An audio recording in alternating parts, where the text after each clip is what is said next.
What is up, everybody? Welcome back to my channel. I'm Twinrova, and this is the series where I am building a dark fantasy MMORPG from scratch and completely solo. In the last devlog, I mentioned kicking off development of a new front-end renderer for Stirge hunters that will transition the game away from being primarily text-based into a fully 2D graphical experience, and today I'm excited to share an update on the new renderer. But before we get to that, I want to give the community a huge shout out for taking our global Stirge kill count past the 300 kill mark. Today up to 315. I cannot tell you how just exciting it is to see all of you jumping into the game, giving it a try, and trying your hand at killing Stirges. It means so much to me, and every time that I log in and see this number higher than where it was when I left it, I just get excited for the future of the game. And with that milestone, with that being said, I would also like to point out that there is a new and official Stirge Hunters Discord server. And so if you're interested in being a part of the growing Stirge Hunters community, you can head into the description of this video, and I will have a link there for you to follow to join the server if you would like.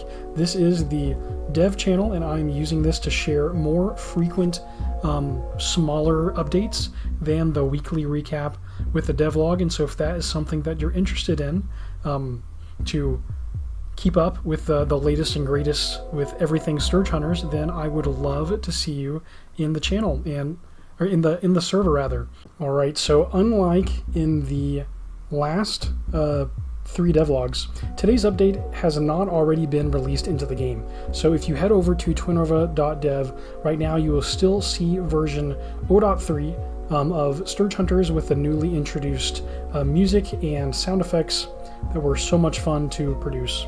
The game is still going strong.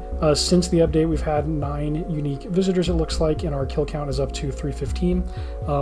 So this is going steady, which is exactly how we want it. Now, the renderer, I believe will take me at least 1 more week, if not 2 or 3 more, to reach a point where I'm ready to replace the text-based game with a graphical version, and that is because I'd like to maintain parity with what you can do in the game before swapping it out, upgrading to version 0.4 with the new graphical renderer. So yeah, the plan will be to release the next version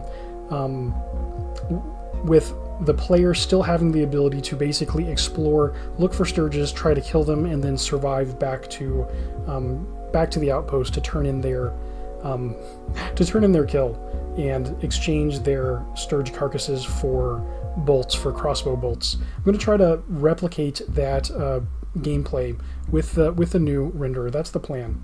So now, I think rather than just jumping straight into what the renderer looks like right this second, I thought it would be fun to take you on take you along the journey, the steps between here and where I'm at now, and hopefully you enjoy. If you like this kind of play-by-play breakdown, please let me know in the comments if you think this is cool, or if there's anything else that you'd like to see. All right, let's jump into what I showed you in the last devlog. Alright, so this is what the initial 2D renderer looked like in the last devlog. We basically have the same canvas size. It's 600 by 600 pixels. I am doing this purely to constrain myself to make early development easier. I do plan to eventually make this at least larger, if not full screen. But basically you just have a single red pixel moving across the screen. This is all being done on the client side. There is no server backend in this example, and this is more or less just me proving that I can move a pixel across an HTML5 canvas. So here I tested out drawing a texture or a sprite to the screen by playing around with the Stirge's sprite and making it bounce around the screen. Still all being done on the client side. And this shot looks very similar, but actually in this example, there is a back-end game server that is communicating where the Stirge should be drawn to the client, and the client is simply rendering the Stirge wherever the server says to draw it. And so this is what the first working example looked like of client-server communication. Next up, I wanted to give the player the ability to move the sprite around the screen. And so as you can see in this footage, anytime the player clicks on a pixel anywhere inside the canvas, the server will actually receive that mouse click event and move the sprite towards the location where the player clicked. There is, however, a problem here with the server's position updates overshooting the target repeatedly, causing the sprite to jump back and forth, and we'll come back to that. Alright, so taking things in a slightly different direction, the next thing that I wanted to do was add to the game's art. I actually wanted to create a sprite for the Stirge Hunter themselves, for the player. This is Stirge Hunters, after all.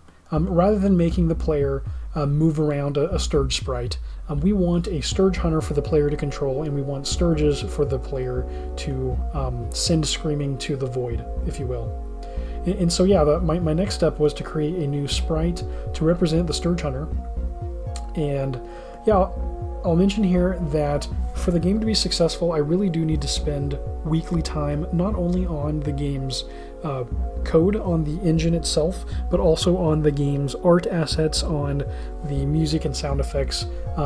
Yeah, I need to be regularly investing time into all of these areas, and so I don't want to wait to release updates or iterations of the game. I don't want to wait until the art is perfect or until the sound effects are perfect or until the game engine is perfect. My goal is not to build what I think is the perfect game up front and then release it someday in the future. No, I would much rather release what I have right now and iterate on it, make it better every day. And so that is what we're going for here. As an example, this was the first Stirge. We have the proboscis and the two wings, and yeah, I just wanted the minimalist possible thing that could be a Stirge, and with iteration 2, I think it looks much better, and there is a long way to go from here, but it works, it makes sense. You can see it and immediately understand kind of what it is. It's some kind of monster, even if you weren't aware of what a Stirge is before. And so, yeah, without further ado, let's jump into the first iteration of the Stirge Hunter. So this is the base sprite. I'll make this a little bigger. We have a hooded figure wearing some kind of chainmail. We have a belt and some boots. Pretty basic, but you can at least see that this is a humanoid individual, right? With a hood and chainmail is what I was going for. And then I wanted to have a sprite with the Stirge Hunter wielding a crossbow. And so here is the Stirge Hunter, kind of in a wielding, ready to fire, in an aiming position. We've got the 1 foot forward, wielding a crossbow, aiming it down. Yeah, I was pretty happy with this as a starting point. Again, there is a lot of room to grow here. But yeah, it's readable, understandable. You can kind of see what it is. So yeah, and I need to create this sprite in the 8 different directions so that the player can rotate, and then eventually we'll get into animations, walking animations and all of that fun stuff with the basic sprite. But I'll digress for now. This is all that I need to make a Stirge Hunter move rather than a Stirge. And so there you have it. For the first time, a graphical rendering of the Stirge Hunter on the screen, and you can click to move the Stirge Hunter around, and as you can see, we definitely have some jerky movement. We need some client-side extrapolation here to make that go away, but the sprite is no longer jumping back and forth once it reaches its destination, so that is pretty cool too. Yeah, and this is the current state of the new renderer.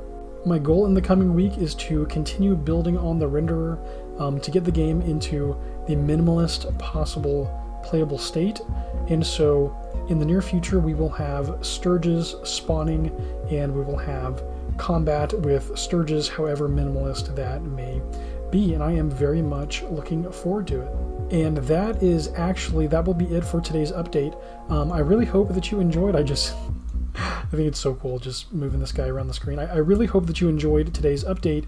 If you enjoyed the video, please don't forget to hit that like button and to subscribe for more Stirge Hunters content. Until we meet again, happy scaping and fight on!